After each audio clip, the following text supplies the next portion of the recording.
अस्सलाम वालेकुम, मैं हूँ सिद्रा मारूफ। आप को आज खबर से आगाह करते चलें। आपको बताते चलें, सऊदी अरब में पाकिस्तान तहरीक इंसाफ के सीनियर साबका अहदेदारान चौधरी अंजुम इकबाल, वराइद सुल्तान, अब्दुल बासित, अंसर इकबाल मुगल, तनवीर सदीक खान, नासिर हुसैन ने जद्दा में एक प्रेस कॉन्फ्रेंस से खिताब करते हुए कहा कि तहरीक इंसाफ सऊदी अरब की तंजीम साजी के अमल में ऐसे लोगों को शामिल किया गया है जो तहरीक इंसाफ के कारकुनों को न सिर्फ मायूसी का शिकार कर रहे हैं बल्कि तहरीक इंसाफ को बैरून मुल्क सख्त नुकसान पहुंचा रहे हैं।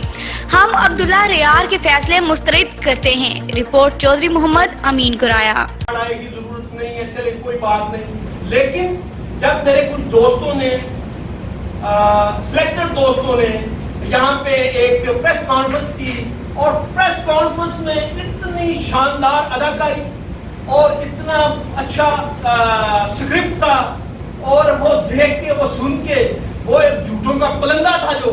वो फिर हम पे फर्ज हो गया कि हम उनकी सब की हुई बातों का जवाब दें और दोस्तों के ऊपर आशिकारा करें ये सारी चीज जो यहाँ पे बैठ के उन्होंने गलत बयान